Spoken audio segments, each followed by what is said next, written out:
تدركه الأبصار وهو يدرك الأبصار وهو اللطيف الخبير.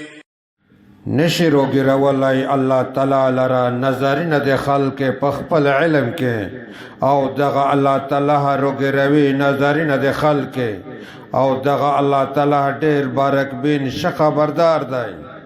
قد جاءكم بصائر من ربكم فمن أبصر فلنفسه ومن عمي فعليها وما أنا عليكم بحفيظ.